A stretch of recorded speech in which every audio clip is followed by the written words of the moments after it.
What gives a brand its spark? That little bit of magic that no one else has. Is it even possible for a brand to be unique anymore?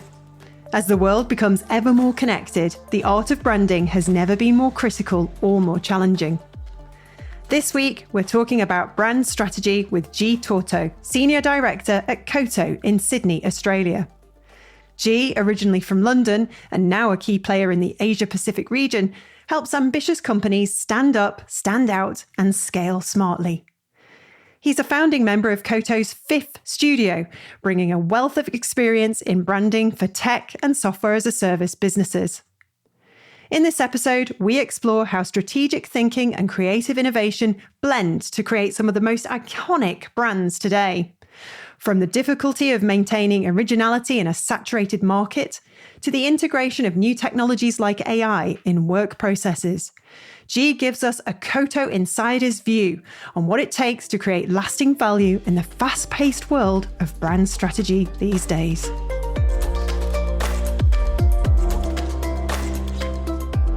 This season is proudly sponsored by MPB, the world's largest platform for buying, selling, and trading used photo and video equipment. Whether you're upgrading your gear or streamlining your collection, MPB offers straightforward transactions with instant quotes, free shipping, and speedy payments. Visit mpb.com to explore their wide range of camera essentials today. So G, we are chatting today about brand, one of your favourite subjects, and understanding its value in 2024. Wow. First of all, like for somebody who's a little bit clueless with this sort of thing, I mean, I'm not, doing myself a disservice here. I have worked in the space for a while. But can you define what brand value in today's context is and why it's so critical for business, I suppose?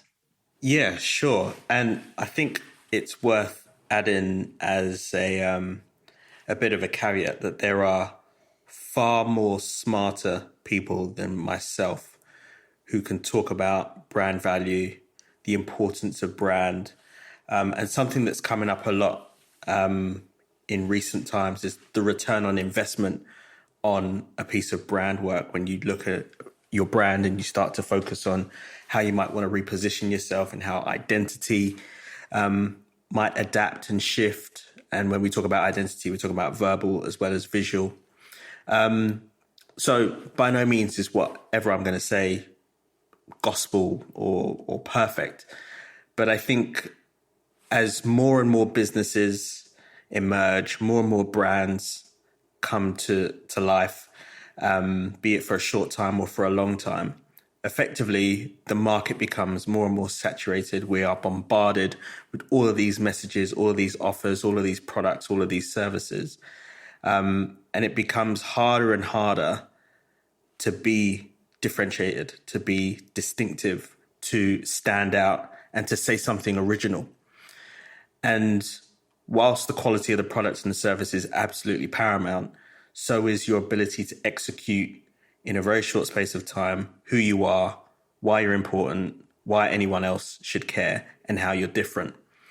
And so brand value, and it sounds a bit lame, but you can't really, I think, put a price on it, right? Because it influences everything.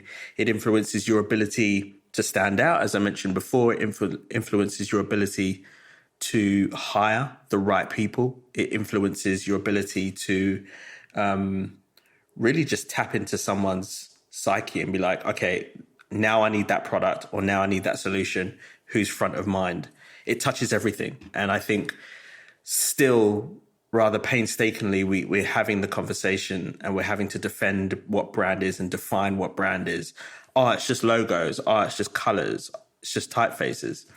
And not to sit here and just be like, oh, fight the case for brand, and brand is so much more than that. Whilst it is, I think there are so many things that are intangible, so many things that you can't even really put your finger on that are influenced by brand, but are influenced by strategy, that it becomes really, really difficult to then go like, oh, the value of it is exactly this.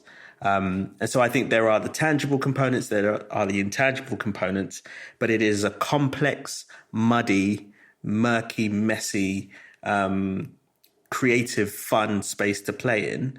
And I think because we attribute it to like a comms campaign or an advertising campaign where there are clearer signs of return on investment and of value of that, we're almost trying to compare these two different fruits as if they're one and the same, and they're simply not. The way we've got to think about brand is different to the way that we've got to think about advertising. Absolutely. Could you share any examples, not necessarily of Koto's work, but of any brands that really understand that and really tap into that brand value? Okay, so this one is probably a little bit left, but Aime Leon Dore is a fashion brand. It's a lifestyle brand, and it is a really interesting example of a brand that understands a vibe, if I can use that word, and is not adhering to any rules as to what's trendy, what's cool. It has captured a vibe, an essence, a mood, and it delivers to that in different ways consistently, whether it's a couple of grandparents who are dressed in cool clothes, wearing New Balance with beanies, to whether it's a mood film that is really about the streets of New York, Brooklyn, basketball culture, hip hop culture from the 70s, 80s, mishmashing all of these different worlds together, blend in a little bit of kind of jazz on top, high tops, all sorts, right? It's just a brand that you will then go and grab a Porsche from the 60s or whatever, and it will just throw all of these things in together. And you're just like, you know what you're about. You know how you've found this niche, but you've made it mainstream without selling your soul. And you charge a pretty premium for your gear, but people want it, right? And there's so many extensions of that. The mood films, as I mentioned before, the musical playlists on Spotify, their posts on Insta, the seasons, and the runs of the clothing that they make.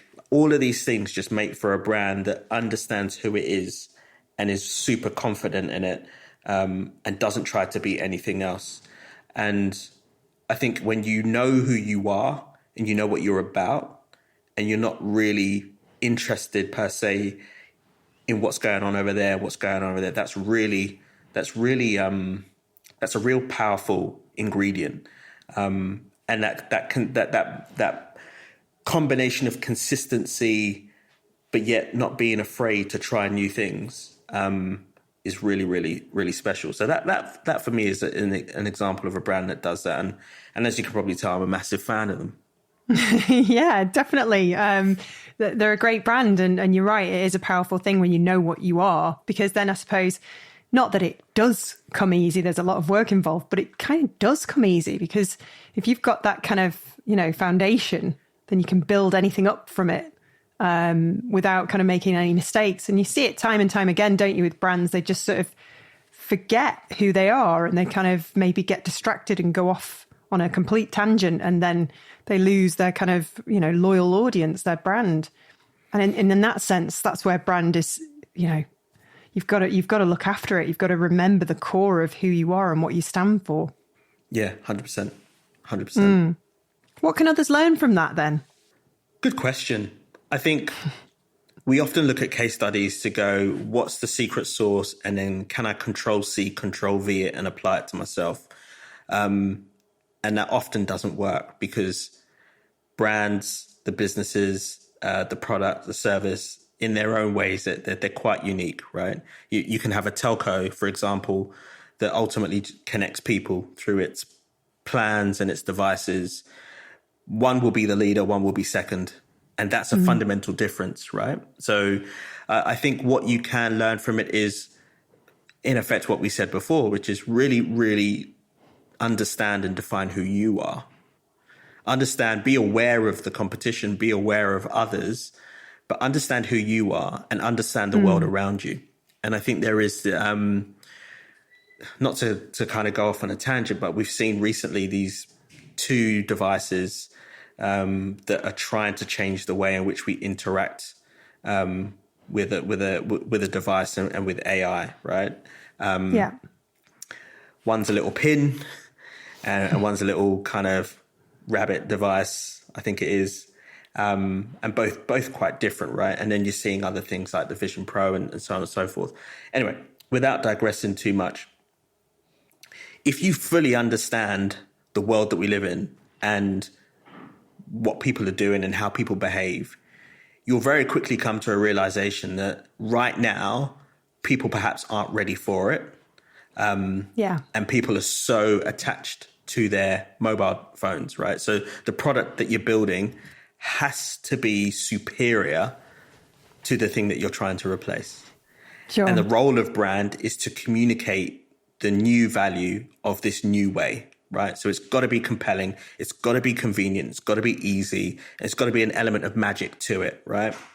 And what brand should do, and when you take those examples of Aim Leon Dore of knowing who you are, you'll know if you're honest with yourself, if you're pushing it, if you're trying to force, it's almost like trying to get a child to eat something that they just don't want to eat. Sometimes you just got to hold your hands up and go, right, we're not winning this today. And then other times when you're really in tune with your audience, you're in tune with society, you're in tune with the world around you, you can find that wave that you can start to ride. And there'll be that tipping point. This is changing. This is emerging. Behaviors are shifting. Mindsets are adapting, so on and so forth. Now is the time for this to really catch that wave. Sometimes it's the right product at the right time. Sometimes it's the wrong product at the wrong time. And what brand helps you do when you learn who you are is help you maximize the opportunity when you know it's the right time, you know it's the right product, and brand can execute on that in just almost tying it all up in a bow. Let me explain to you already what you're feeling, but you can't articulate. And this is why it's right.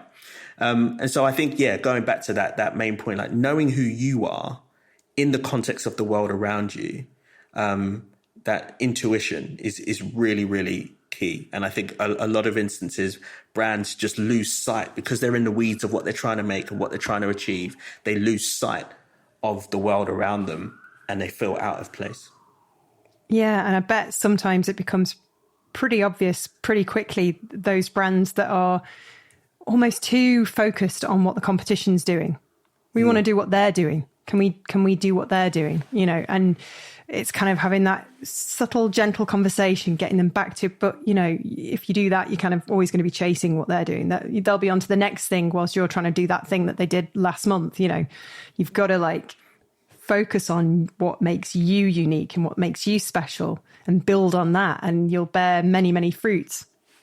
Yeah, totally. Just today, in fact, a client said to me this morning, we're obsessed with the competition when in actual fact, we just need to be aware of them.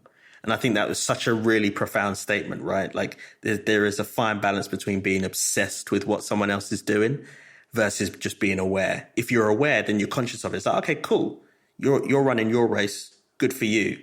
I don't really think that's working, or wow, that's actually really, really bang on. Yeah. But you've got to be focused on you. Like we're different to you. And what's the race that we're running, and how can we carve our own path? And we often talk a lot about, you know, it's a cliche term, sea of sameness, where ultimately you've got a category that's filled with lots of these players who are starting to look the same. And I think more and more so what we're thinking about is how do we position you where you're in a lane of one? Because you can't really lose a race when it's only you that's running. Yeah, exactly. But if you're competing, the more that you're competing with, the greater the risk and the greater the chance that you won't win. But focusing on what you do and what you do differently and what you do superior to anyone else, well, that's where the real gold is. And then accentuating that, bringing that to life in really interesting and compelling ways, again, is the role of brand and the value of brand, because it helps people. It becomes the shorthand to, I know who you are, I know what you do, I know what your value is, I know why I should care, and I know how you're different to anyone else.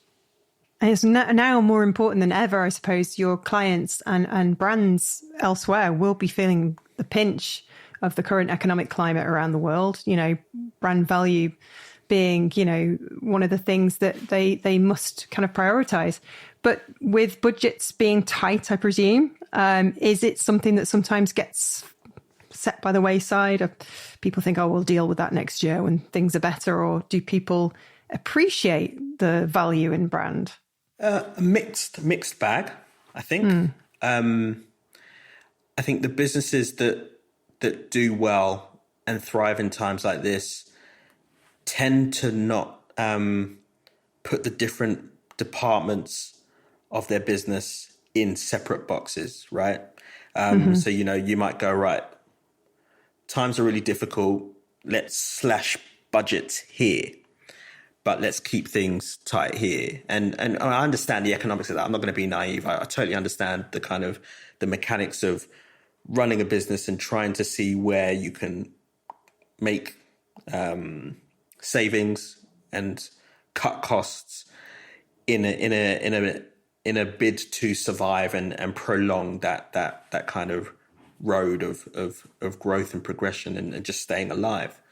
But I think the businesses that really do well are the ones that understand the repercussions and the implications of just focusing on, like, our brand isn't that important, so let's just slash that, or marketing, or comms as they call it. But in actual fact, they see the interrelationship between how all of those departments are interconnected, right? So yes, okay, we might need to reduce spend here, or, even worse than that, kind of like slash the team, which we've seen a lot of in the last kind of year, 2 years, 2.5 years. But they don't put anything in place to compensate, or they don't realize the implications of doing that on other parts of the business. One key thing that we're seeing a lot is the relationship and the interplay between a product team and a marketing team. And when you see them siloed, the product teams are just going off, the devs and the engineers are in their kind of workhouse just bashing code away and making stuff and yada, yada, yada. But there isn't a strong relationship between them and marketing. They should actually be best friends. Marketers should be going like, if I understand your product, if I understand what the team is building, I'm best placed to find how to sell that, right? And conversely, the relationship should work the other way, which is like, hey, I know you're busy plowing away working at this, but there's an opportunity in the market here. This is what's missing. How can we fill that gap with what we're building? Because I know how to push that in market. So they should actually be best buds and working together. And so whilst businesses are feeling the pinch and having to really kind of tighten the belt, the ones that will thrive and do well are the ones who really understand the interconnected nature of all of the compartments of a business, right? All of those teams, all of those departments, all of those heads of literally need to be that tight, that close. And if we're going to make a squeeze here, well, that has implications on me here. So here's how I'm going to adjust. And here's how subsequently in this part of the business, this is how we need to adjust, so that there is this almost this kind of synergy across your whole organization. The ones that fail on the flip side of it are the ones, well, let's just make cuts there and everything else can run as normal, as if it was a separate department beforehand. And it's not. It simply can't. You're just transferring a heavier load to other parts of the business and expecting them to still deliver. And so I think that the key thing for us is really trying to, with our clients in particular, is really understand how all of those parts work together. Mm-hmm. And then use almost kind of brand as the glue that strengthens their bonds and keeps them tighter. The brand isn't just for the marketing teams or the comms teams. It's for every single department in that organization, so that if you chat to sales or you chat to product or you chat to engineering, you ask them, what's brand X stand for? What's it all about? What are we trying to achieve? And they all say the same thing. You're like, chef's kiss, right? You get it. You got a good chance of survival because you're all singing from the same hymn sheet. It's great. I thought you just made pretty pictures, drew pretty logos. But no, that's the most fascinating thing I think about branding. It's not just about the sort of, end identity, visual identity. Not that it's an end point, but you know what I mean. It's the getting to know the business, figuring out who makes the decisions, because it might not necessarily be the founder. There might be somebody else in there who's got their own opinion on things. And what are the politics and who doesn't like who? And I used to really enjoy that. And like, so manipulative. I would get people to like, I would make the person who felt that they were the most important, make them feel the most important, and always make myself very small, but very kind of, I was in the room, I had something to say. But that was my favorite bit, getting to know people, figuring out how I could help, because it's not about that. It's about how the business runs. And so Koto being part of that and not allowing any silos, you've got to be in the business. You can't just be this outside external entity. Oh, we'll get Koto, we'll get them to do a pamphlet. It's not like that, is it? You actually have to have this very close, almost family-like relationship with every client, because otherwise it ain't going to work. It doesn't matter. You could do all the work in the world, but if you haven't got that seat at the board table, so to speak, you might as well forget it. It's going to reflect badly on you. Totally. And I think, it can be quite intense when you're in the middle of a project. You're in each other's calendars, you're meeting potentially every day or every other day. Working hand in hand, sharing the same files, and they're seeing your work, they're seeing your thinking. It's no longer just a case of being on emails and being able to, ignore an email or park it. We're in each other's Slack channels and so on. Like there's this constant communication, because that's how brands are built, right? That's how you get to solutions where you can just have that free flowing conversation. And, again, it sounds rather cliched, but you're really just kind of, for that intense period of time that the project is happening, the kind of the gap between a client and agency doesn't exist, right? You're arguably just one team, and so that co-creation piece is really important.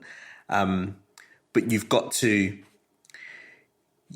It's not just about, like you said, like pretty pictures and like, yes, that is ultimately like an output of it. But I think even beyond the guidelines and even beyond the assets and the toolkits and the kind of handover sessions, what you're doing is you're filling that business and you're filling that team with confidence. And that's such a key part of what we do. And we don't really talk about it that much. But, that if you think of it from a business or a client's perspective, and we work a lot in the tech space and we work a lot with, emerging startups that are shaping tomorrow, right to big tech that you're aware of and intrinsically part of our everyday lives, right? Ultimately, though, despite the differences and the challenges, the immediate challenges that they're facing, they're all after the same thing: growth, right? Yeah. Growth and kind of market share and just presence, right? And so whilst we're trying to help them achieve those things and we're using brand as a lever that can help them achieve those things, long after we've gone, they need to be able to tell the same story with conviction. They need to believe in it. They need to be able to share that story with others across their team, especially as their business grows and enters into new markets. And so confidence and conviction is central to what we're also kind of giving them, right? And it will show the case study and we'll show the work, we'll show the motion, we'll talk to you about the typeface choice, the brand idea that the brand is built upon. We'll show you the importance of language, tonality, personality traits, and all of those things. Yes, that's the shiny stuff, so to speak. But long after we've gone, the success of that business and the strength of that brand stems from their ability to leave their engagement with us, and in 6 months' time, 24 months' time, in 4 years' time, they can still harp back to the essence of that idea and go, that's still driving and influencing the decisions that we make today as a business, as departments, affecting who we hire and affecting new product development. And so you're right, brand doesn't just become this veneer, this layer that sits on the top, but it actually filters all the way down. Because the worst thing that you can possibly have is a discrepancy between the brand and what the brand is effectively promising, and then the reality of that experience or that product. And you need to narrow that gap in a positive way where you go, wow, that brand really catches my attention, the cues that I'm getting from it, it's communicating this to me.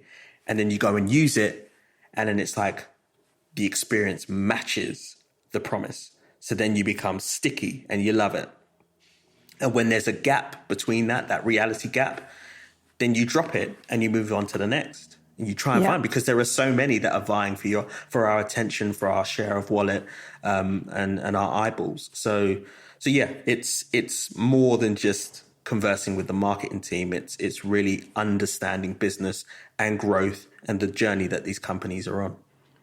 You're so right. As a consumer, it becomes very obvious, almost, instinctively, when you go on somebody's website or you interact with them on social media, that they know who they are. And as a consumer, you then trust them instantly. They've got credibility. You think, wow, okay. And obviously, I'm not sure if you go into this as well at Koto and say, right, you got clearly problems with your customer service. You've got some reviews on here on Trustpilot that aren't particularly good. You need to address these because they're part of your brand. And maybe you work with their marketing agency or their PR agency to sort of address that and get that improved. Maybe they need some training. I don't know if you go into things that deeply, but it all plays a part. I'm in the market for a new mattress at the moment for various reasons. And there's various companies that I've gone on websites. And you can just tell who knows who they are. And it's so reassuring when you're about to spend potentially thousands of pounds on something that potentially might not work. Okay, so they have a 100-night trial. But I'm just entranced by their kind of pretty pictures of sheep and, factories and the actual people who work there who are making these things. And then their amazing Trustpilot reviews. It all adds up. Do you do that? Do you go in and sort of say, actually, this is going to drag you down. You should probably address this too. To a certain degree, I think what we learn and what we're aware of is that clients will come to us typically based upon recommendation from previous clients, or they've seen a piece of work and they're like, I love what you've done there. And what we try to do with our work is almost kind of look at a category, look at what's right for the business that we're working with, see what the white space and the opportunity is, and then use the kind of tenets that are within the culture of Koto, which is very much built around co-creation and optimism, and try to inject that, right? And I think you'll see in examples of our work where, yes, there is a positive outlook on the world and this kind of upbeatness to it, if I can call it that. I'm effectively just trying to find alternatives for optimism, but I should just use the word optimism, right? And I think inherently there should be something quite playful and enjoyable and uplifting about tech in particular, but solutions and the businesses that we work with. And so that's something that you want to bring as much as you possibly can to the table, and a different point of view, a different angle. If we're thinking about sustainability, why must it always be green, and why must it always be a leaf? Like, why? Are there other cues that we can use to convey that, so that we don't, again, look like everyone else and follow these tropes and traits that are so kind of basic, right? And again, with like big tech, why must it be so stripped back and so plain and so like almost devoid of any personality? So you're challenging these things that we fall on by default because we see everyone else do it. And so I think whilst we might not specifically go into the details of your customer service, it will definitely form part of our point of view as to some of the challenges that you're facing as a brand and where there's room for improvement. What we'll then do through our piece of work is almost create that foundation of inspiration where it goes, I actually feel as a business or a department ashamed that this part of our business isn't up to scratch because the brand is promising this and the messaging is communicating this. So you almost want to kind of just elevate everything without going into specific detail about a part of the business that requires a different set of expertise. If quite frankly, we're honest, you need like customer CX expertise to kind of really, all right, let's drill in and focus on that. But what the brand should do is be cognizant of that, aware of that, address that, don't shy away from it, but then use the tools that we have at our disposal to elevate everyone's perception of, well, actually, we feel now inspired and we feel like we have the license and actually the right and the imperative to raise the bar, to improve the product, because this is what our brand is now elevating us towards. And that for me is really key, where, again, it's so much more than just like, oh, you picked a color palette and you picked a nice typeface or a set of typefaces. Maybe you got it custom built. That's great. And craft is a real thing that we pay a lot of attention to. But it's also the kind of, what's that feeling that it's going to give you internally? Because if we can make you feel inspired and make you look at your own business in a whole new light, well, that will have a ripple effect on how customers will then start to perceive you. So that's the way that we approach it. We very much know, like, this is our speciality, this is what we do, but we're also mindful of its influence and impact on other parts of the business. That's so interesting. And also, in 6 months' time, if it doesn't work, you can just blame the Trustpilot reviews. I'm joking. That's what I was always taught when I worked for other agency. It was like, if there's something going on that's wrong, bring it up. So then you can sort of in future say, well, we kind of did try and say you needed this and you needed that. But, oh God, the game you have to play in agency life. You touched upon ideas circulating globally and how there's so much content out there now than there was just even 5 years ago. Is it possible, do you think, to truly achieve originality in branding, or are those days gone? Depends what you mean by originality, right? I think, you take something like naming, for example. I mean, I'm going to be quite flippant here. Every name is probably gone, right? Someone somewhere has secured that name, secured the domain for it, sitting tight on it, waiting for someone with a large checkbook to go, hey, I want that. How many zeros do you want after this number? But with respect to originality, look, I think to a large extent, we all look at the same stuff. We all see the same stuff. We're all experiencing the same content. We're all influenced by the same memes. We're reading the same articles. And the algorithms are messing with our stream of consciousness and what comes across our eyes and our ears, and in fact, all of our senses. This thing around originality really boils down to understanding, again, what are the needs of the client at that particular moment in time, and then also based upon their growth journey, their trajectory, their business strategy, where they're looking to go. At the end of the day, we're in the business of creating ideas, and also in the business of kind of telling the right stories that sell those ideas. Sometimes by hook or by crook, the feedback that you get will push you in a certain direction, even if you didn't necessarily want to go in that direction, because it's perhaps something that you've seen before, something that the client has seen before, and they're not even aware of it, but they're gravitating towards something that they feel comfortable with. And in an economic climate like this, people tend to be risk averse, right? So let's play it safe. Yes, we want to be different, but not too different that you don't know where we belong and who we are. And so that constant to-ing and throw-in means that you have these external forces, these pressures, these KPIs and these OKRs that ultimately mean that you get to see this sea of sameness, because we want to be different, but we also want you to know where we belong.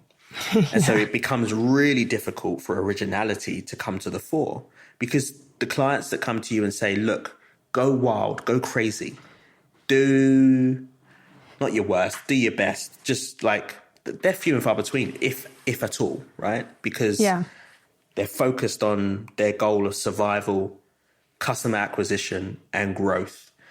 And as far as they're concerned, they can see a pattern. They're looking for patterns that can help them kind of predict that.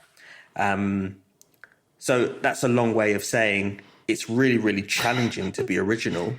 Yeah. Because the things that we're talking about aren't just seasonal campaigns where you go, all right, we tried that, it didn't work, let's do another run 6 months down the line. We're trying to build these brands for the long term. And by that very nature, it means that there is an element of don't be too risky, don't push the boat too far, because if it doesn't work, then it's on me. So we can be, but it's a constant struggle, it's a constant fight.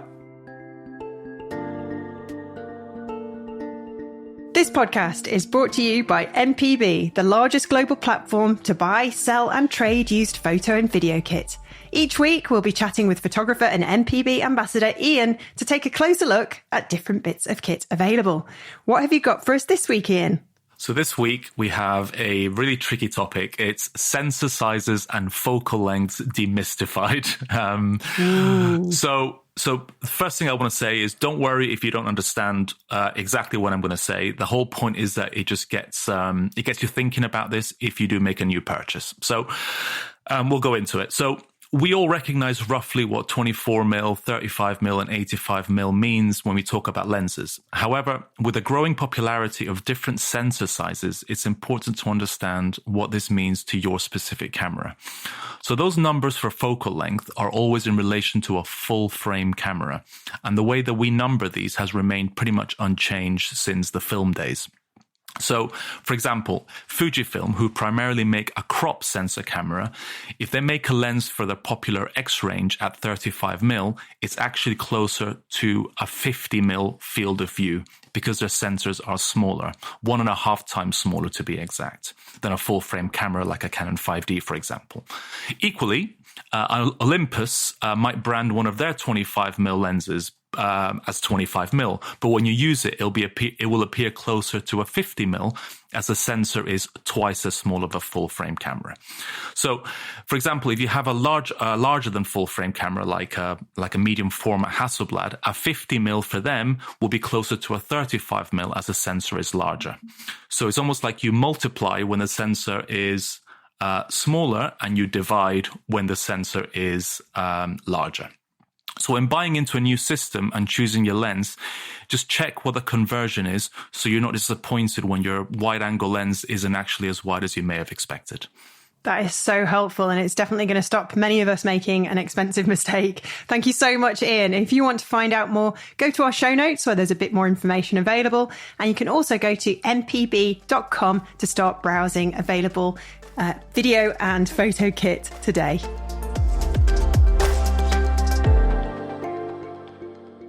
Do you know what my next question is? I mean, you studios, you sometimes get accused of using somebody else's idea or being very influenced by something else. I mean, I suppose that just leads on beautifully from what we've just been talking about. It's near on impossible. It's such a kind of vast space, so crammed full of various ideas. I mean, you must surely go through that process where you check and make sure these things haven't been done before. But, you know, I mean, really, some of the things that various studios get accused of, you look at it and you're like, oh, come on. I mean, we're all being influenced by each other, I suppose. Yeah. And also, I mean, how many brands are there, right? Like it's nigh on impossible to know that little trick in a word mark or that little symbol usage for this type of product. It's, you know, has that been used before? You have to remember as well, and the reality of it, I think when you have an agency that is globally known, where there are a number of eyeballs on the case study and the piece of work, you'd have to be pretty foolish to think, oh, I can just go and copy this and no one is going to figure that out, right? No one's going to spot that. No one in the comments is going to find this GIF and then drop it in and say that it reminds them of X, Y, Z. I've never come across a designer that's deliberately gone and tried to plagiarize or copy something. And I think the other thing as well is that it isn't just one individual or person that's building this brand, right? That's just going, oh, I'll try and do this. If I can pull it over pull the wool over the eyes of the client, then Bob's your uncle, I'm done. It's good to go and I can move on. That's not our reality. Our work gets seen, gets spotted, gets critiqued, gets criticized, gets, you name it. And the focus is on doing exactly what is right for the client in terms of what the brief is and what that business needs. And you can imagine the hours of conversation, deliberation, the presentations, the kind of back and forth on feedback, the different routes that get chosen. Gotcha. That all of this happens before something goes out, right? There's been this back and forth, almost like a tennis rally, with internal teams and on our side to get the best possible outcome. And sometimes, dare I say, businesses are just trying to do the same thing. And so you're almost trying to get to the same solution. Our objective and our goal is to get to something that's quite distinct and unique. But are we aware of every single logo that's ever been created? No. Nicely done, G. So what post-pandemic significant changes have you noticed at Koto, like from clients? What are their expectations in this new age that we're supposedly in? And what kind of trends are you seeing in the market that are affecting brands and how they're valued, I guess? Interesting. I mean, in answer to your first question, look, I think I've been at Koto now for 9 months. So not fully aware of like the behind the scenes prior to that and during the, COVID. I think certainly something that is come to the fore in the changes is budgets are tighter, but the expectation of what can be delivered is going the opposite direction. Right? Oh, God. Yeah, typical. Yeah. Which puts a tremendous strain and squeeze on, on creativity and timelines and people, and I hate using the word, but resource, and just trying to find smart ways to not let the quality of the work suffer, but, to get the right level of skill set and experience and capability to deliver the best possible outcome with the constraints that we've been given. I will say this as well, that, in particular in the tech space, when you're thinking specifically about VCs and growth and runway and things like that, I think there is this external, this almost kind of cyclical pressure where VCs want to be tighter with their checkbooks. They want to be more kind of focused on path to profitability. Sure. Really kind of stringent and strict on like, where are you spending? Where are you saving? Where are you growing? Subsequently, those businesses who seek funding there's tremendous pressure. They're cutting their teams down, in particular in brand and in marketing roles. But they need more, right? They're trying to bring down the cost of a customer acquisition. They're trying to create this roadmap for growth and path to profitability. But they also want to be distinctive in market. They want a brand that helps elevate them beyond where they're currently at in terms of presence and awareness. So there is this constant push and pull. And I think the pressure that we feel and the change that we've seen is you can be talking to a client and from the initial conversation to that turning into a brief and that becoming a project, that time is extending. And then that person isn't there. Someone else has come in or that role isn't filled. So that's a challenge. But I think Koto's done an amazing job over the years prior to me joining of just building really tight relationships with people. And as those people move on, they keep coming back. Different business challenge. But they certainly appreciate and value the quality of craft, co-creation and optimism that helps make our work distinctive and unique and valuable to them. So I think that answers your first question. I can't remember the second. What was the second one? Trends, was it? I think so. Just like what the market's doing, what you're seeing that's different to sort of before. I suppose things are happening more in real life again. I mean, God, when was it? It was ages ago now. Yeah. I think, AI is playing a massive part in what we do. from everything from strategy to design and creativity and concepting. Those tools are becoming more and more advanced, and become ultimately another kind of tool up our sleeve, so to speak, as part of the workflow. But in addition to that, I think what's really interesting is the importance of messaging and language.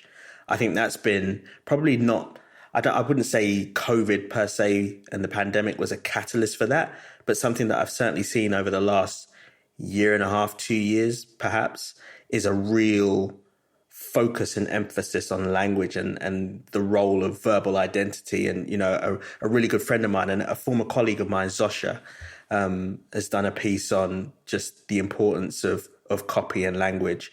And so I'm seeing that as becoming a really key part of a brand. It's not just the visual, but it's the verbal and how those two work together. So that's a trend that I hope it's not a trend. I hope it's the new norm where, you know, clients are seeing the value of brand as being both verbal and visual.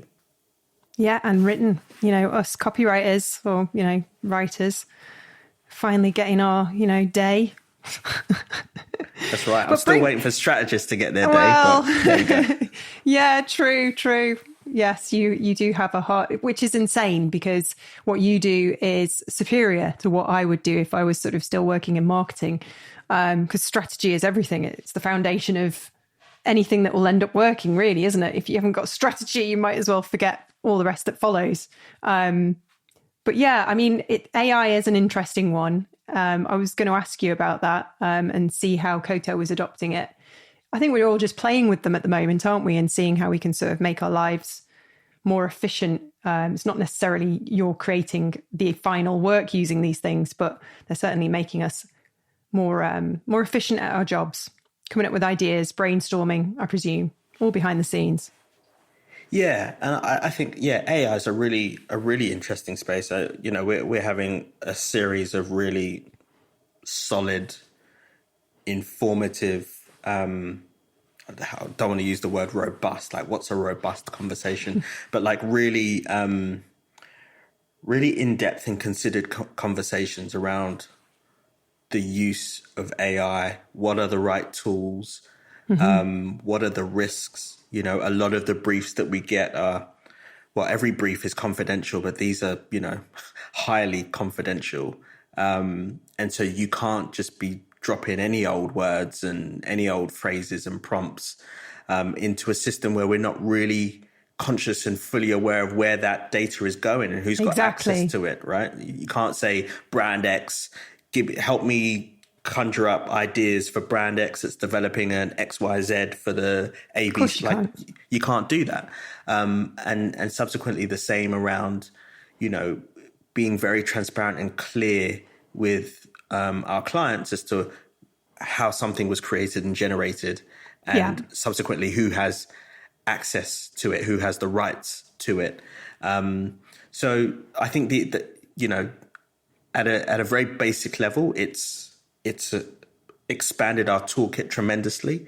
It's helped us. I think you used the word efficient. It certainly does that. But you still need there is no shortcut for due diligence and original thinking, funnily enough, and just, you know, being mindful of all the conversations that you've had that AI isn't aware of, all the, you know, interviews and immersion, all of those things that you can process, and all of the cues, the face-to-face human cues that we pick up that make us understand, actually, you said this, but really you meant that. You know, that all of those things are really, really still important. So I think, it's a tool. We're all still figuring it out. We've got to do it with an element of caution. But it would be remiss of anyone to think, nah, it's just a fad. It's going to this thing's here to stay. This thing is a powerful, powerful tool, or it's a set of powerful tools. We need to stay on top of it to know how best to use it and factor it into the work that we do. Of course. So you're setting up in Australia. You've been there for a while now. What's it been like over there? What's been the exciting or challenging part of the expansion in Sydney?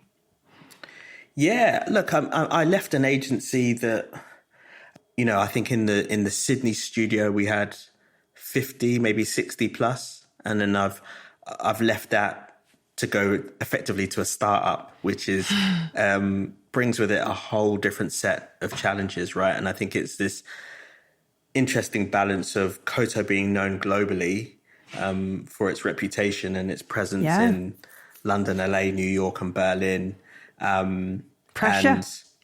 Yeah, very much so. But pressure is good. Yes. But then perhaps being less well known on this side of the world, right? Not amongst the design and creative community. I think everyone is aware of Koto. I think design is very much a global thing, and we're all looking at studios in different countries and different markets because of the reputation that they've built. But certainly from a client perspective, building up that awareness and that knowledge of what we do and how we do it and why it's valuable has been a really, really interesting and exciting challenge.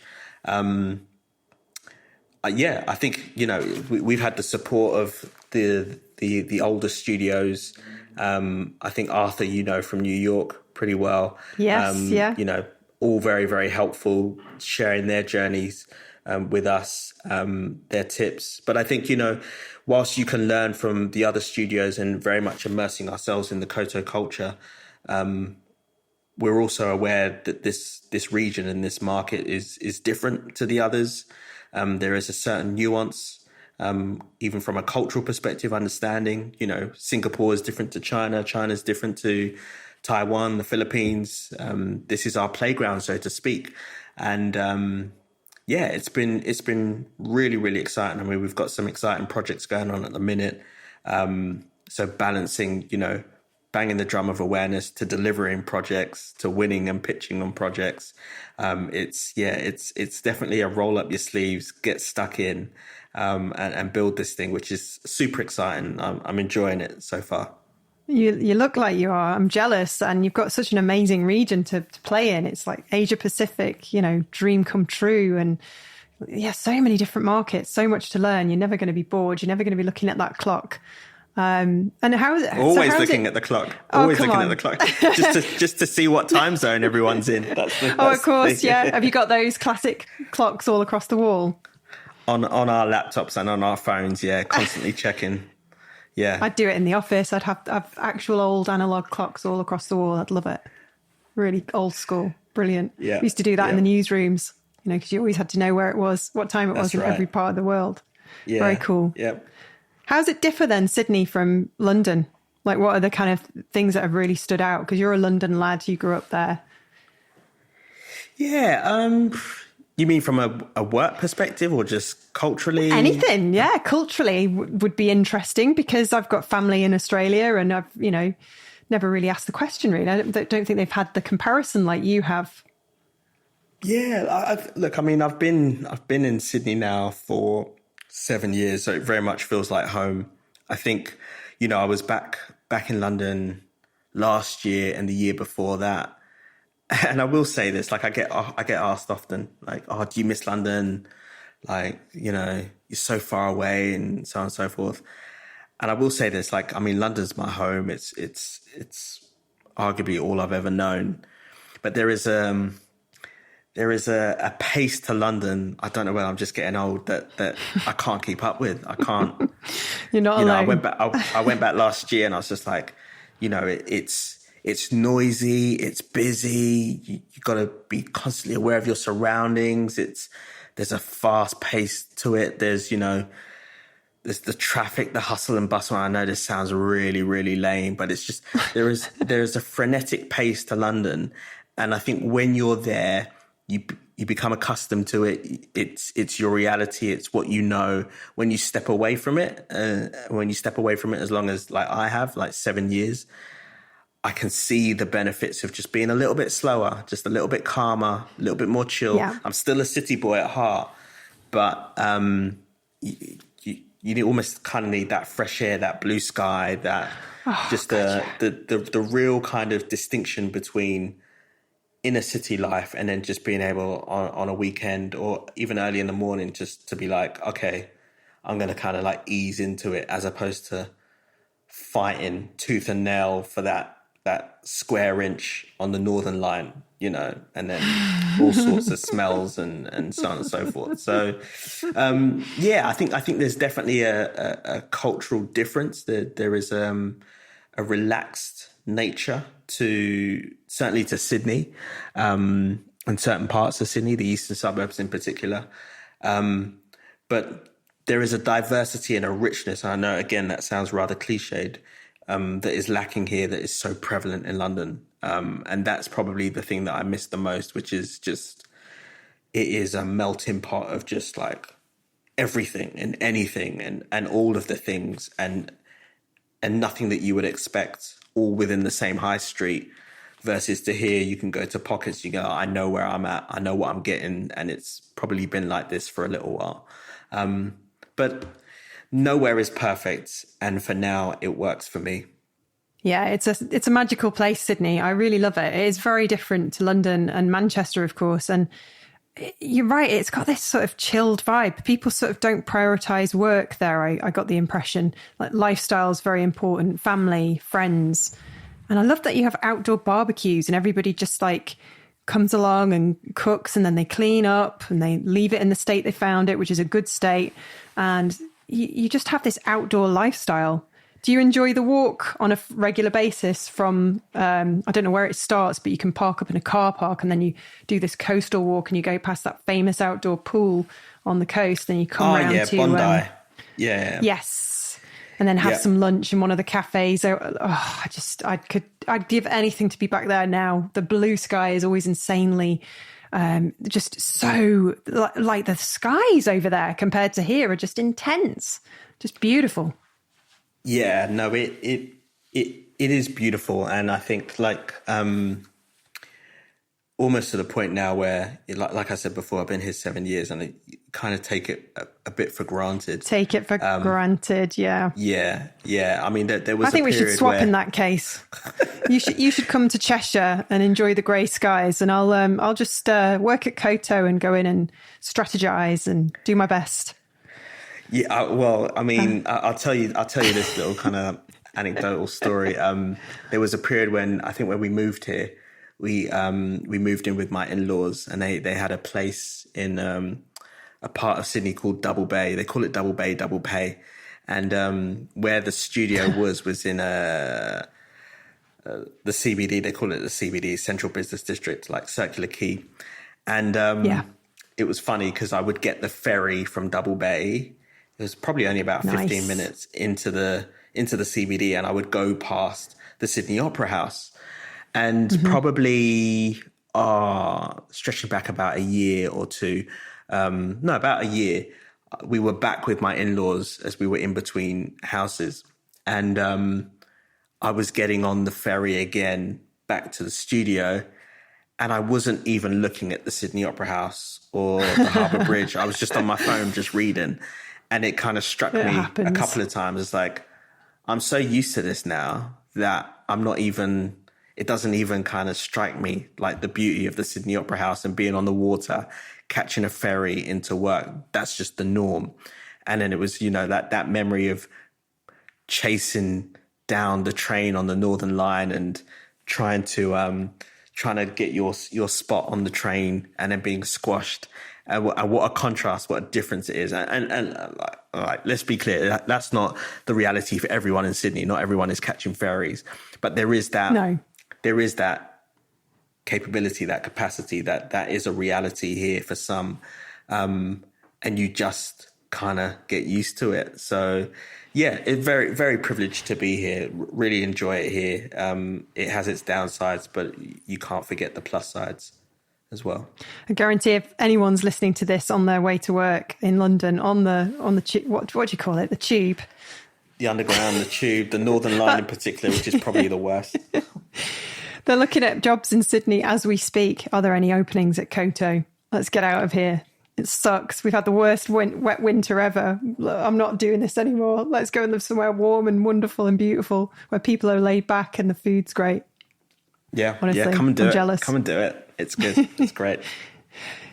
So what advice would you give to new brands or startups that are like trying to sort of establish a strong brand value? If they're coming from nothing, if they've got nothing at all yet, they're just kind of starting out. How would you sort of help them out in a saturated market, I suppose? Yeah, really good question. There's no one fixed answer because each of those brands, each of those founders will be different and find themselves in different circumstances and also have a different vision for the future. But I think it goes back, Katie, to what we were talking about before around with the example of Aim Leon Door, which is really knowing who you are, knowing what you're about. And these early startups will have to work and be focused on their story, right? Ultimately, they're trying to sell a vision to a VC or a set of VCs to secure that check and to get that round of funding in. So being clear on your story is really, really important. And I think what's interesting is not really seeing the connection, the relationship between that story and brand. When you're selling a vision for the future, you're ultimately selling your brand. You might not have a visual identity per se, but you have a picture in your mind or on a deck of what the future is going to look like, why the future is going to be that, and the role that you're going to play in making that future a reality. All brand is a succinct articulation of that future and a clear understanding of the role that you play and how you're going to communicate that to customers as well as the wider world. That's brand. And I think it is a mistake and a misstep to just think it's colors, logo, typeface, and all of those things, right? Yes, that is a component of brand. But ultimately, what we're in the business of is creative ideas and articulating those ideas in super powerful and meaningful ways. And that idea and that story will change and evolve over time as that business grows and expands and enters into new markets and the product changes and evolves over time. Adapts to new customers' needs. But if you know who you are and you know what you're about and you know the future that you want to paint, that sets you up. It saves you time. It helps you remain focused and it helps you make clear decisions because you know, well, we don't need to do that. Yes, everyone else might be doing this, but we don't need to do that because that's not what we're about. That's not who we are. And that requires a tremendous amount of discipline. But that's key for a founder. A founder is focused on product market fit, customer acquisition, and all of the kind of terminology and acronyms that you can bear to mention. That's what they're focused on. And what brand does is almost kind of cut through all of that noise and that detail, doesn't ignore it, but it cuts through it to its pure essence. That's who you are. That's what you're about. That's what you're trying to achieve. This is how we're going to communicate it, both visually and verbally. And so I think for founders and startups, strive for that clarity and that focus and don't confuse your story and your pitch as not being brand. It absolutely is. Fantastic. It will certainly set you up for a brighter future, particularly in today's climate. Well, G, thank you so much for joining us today. This has been a fascinating insight into the world of Koto and your expertise. So thank you so much. And thank you, Katie. Always good catching up with you. So yeah, thanks for having me. If you'd like to find out more about today's episode, you can visit creativeboom.com/podcast and check out our show notes. Thanks again to our sponsor, MPB, the largest global platform for buying, selling, and trading used photo and video kit. You can shop for all the used camera kit you need, sell your unwanted gear to MPB, and get an instant quote, free shipping, and fast payment. Visit mpb.com.